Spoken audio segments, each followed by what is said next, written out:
Hello, hi. In this video, I want to go over um, two things. I'm going to go over block versus inline elements and nesting. Okay. Um, First, let's start with block versus inline elements. I'm going to erase this right here. As you can see here, well, maybe I shouldn't erase that. See, I notice over here on the left, I have an H1 tag which creates this element right here. I have another H1 tag that creates this element right here. Notice I'm referring to this as a tag and this is an element. It's kind of important in the terminology. So when I talk about an element, I'm talking about the thing that you're seeing in the page. When I'm talking about a tag, I'm talking about the tag you actually typed into the HTML. One thing you notice is that as soon as I started another tag here, create another element, it did a line break right there. It jumped it down. Instead of putting it right here next to it, it made a line break and it popped it down to the next level, to right below it. So what I'm talking about here is when I say block versus inline elements, this is an example of a block element. A block element always creates a new line break before it lets the next element to present itself. And the opposite of that would be an inline element that doesn't break the line. And the difference between the two is kind of interesting. Block elements like to take up as much space as they possibly can. And they don't want to share space with anyone. Their width is going to go the full length of the page, and they're going to bump everything down to another line. An inline element is a little bit, you can say, is a little bit shyer. It only wants to take up as much space as you give it, as the content gives it. Wait, what's going on here? So I'm gonna put a paragraph in here. Maybe you didn't notice that, but I just did a really cool shortcut where if you and this works in most code editors. If you type the letter or the name of the tag and then you hit tab, it creates the opening and closing tag for you. It's really, really helpful, and it avoids typos and things like that. So I've created a paragraph, a P tag. I'm also going to do another really cool shortcut. If you want some dummy text, you can type in lorem for lorem ipsum, and you hit tab, and it creates a whole paragraph of dummy text for you. So that's another really helpful shortcut when you're trying to lay out a page and you don't have all the text, but you want to see what it would look like. And this is fake, it looks like Latin, but it's not really Latin. It's just fake words that kind of look like English in a way. So let me do another paragraph of lorem. There we go. So then we have a nice paragraph there. So I've got an H1 and a paragraph. Now I'm going to demonstrate. So you can see here, quickly, you can see that a P tag is a block element as well because it created, I can make another P tag here and you'll see that it created a space before and after itself. So now we can see exactly what a P tag is.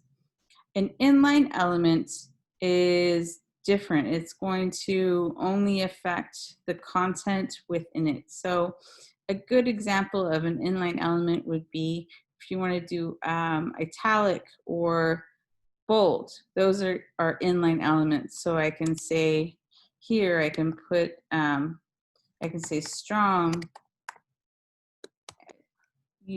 Hopefully you watched the video before this where I went over strong, and emphasis, M.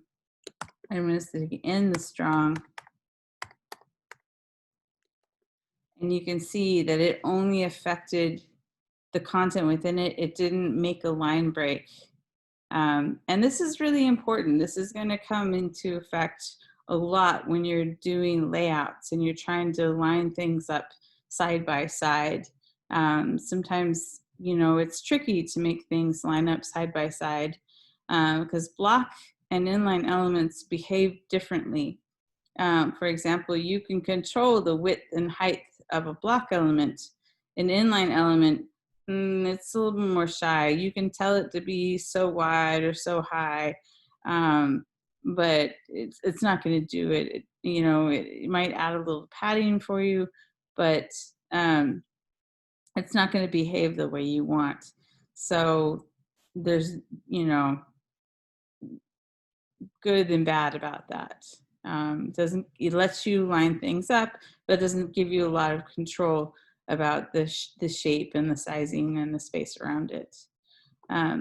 So that's block versus inline. There's also something called inline block, which I don't know if I'll go over right now. We'll talk about that later. When I talk about changing the style of something, I'm talking about CSS, which we haven't gone over yet. But it's sort of the designer part of HTML. HTML is just meant to put the content on the page and just define what exactly it is. Like this is a header. This is a paragraph. That's all it's saying. It's not saying what the paragraph should look like. It's not saying what the header should look like, although it comes with some default stylings. As you can see, it's by default. It's Times New Roman. It's bold, and it's really big. I don't know what the size of that is by default, but we can control that through CSS, which we'll learn very soon. Okay, so that's block versus inline elements. The next thing I want to go over is nesting. H1 tab, nesting. In the other video you watched, you learned how to make a list, right? Either an ordered list or an unordered list. That's a great example of nesting. So if I'm going to make a list, let's say an ordered list, I would start with an OL tag, pop that down. Okay, now I'm ready to put things inside of it. Notice how as soon as I hit return, the cursor is indented by one indent, whatever that indent is. And this is where I start adding list items. So as you can see, whenever you nest something inside of something else, you always want to indent it, just one indent, to say that, hey, this is inside of that, because that's going to make a big difference, because you might have a lot of things nested inside of a lot of other things. And if you indent everything, you can just look up and down the line to make sure you didn't forget to close that tag. So here I'm going to say, grocery list, let's say cheese. And then I'll go here, I'll go down one, and I'll say bread. So these LI tags are nested inside of the OL tag. And what you're going to hear me talking about a lot is the relationship between these is referred to, they're kind of like a family, okay? So the OL is the parent of the LI tag. So the LI tag is the child of the OL tag. This is a really important concept in HTML.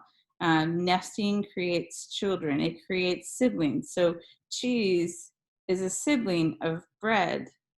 And if I added something else inside of LI, it would be, I could nest something inside of here, and it would be grandchild. So let's say I made it a whole nother list here. I could do another list inside of an LI tag. I know, crazy, right? Let's see what happens. It creates another list inside of that list. So here I'll say flower. I don't know if this is a great example. I'm just doing it because I can do it. Yeast. So it's a list inside of a list.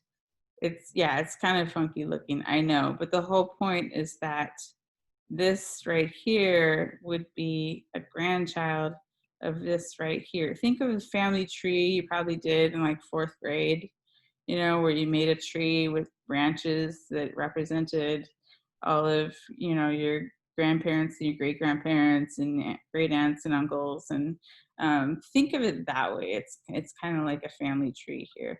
I'm going to get rid of all of this and just go back to, geez. So that's nesting. So in the assignment that you have, you're going to start out with. Let me go to it. Hold on. Ignore this. This is from last semester. You're going to start out with a code pen that looks like this. So you've got a div, which is a hopefully I went over this in another video. I'm a little bit out of order here, which is a generic, it's a generic element that just allows us to design things, divs and spans. So you've got a div, just think of it as a plain old box to put things in. It stands for division. And it's got some CSS styles on it, which you can just completely ignore. All that does is it just puts a box around the element here. That's all it does. It makes a border, it gives it some padding and margin and a width, okay? So if I put another div inside of here, if I say div there, I put another one in, it's going to create another one in there. So this is your assignment, is to nest. There are some screenshots posted and you need to recreate this. So I am a child. So this is a child of the one around it. So you're going to be recreating that. There's a couple of screenshots that you'll just be recreating, and then you'll save them, and then you'll post the link in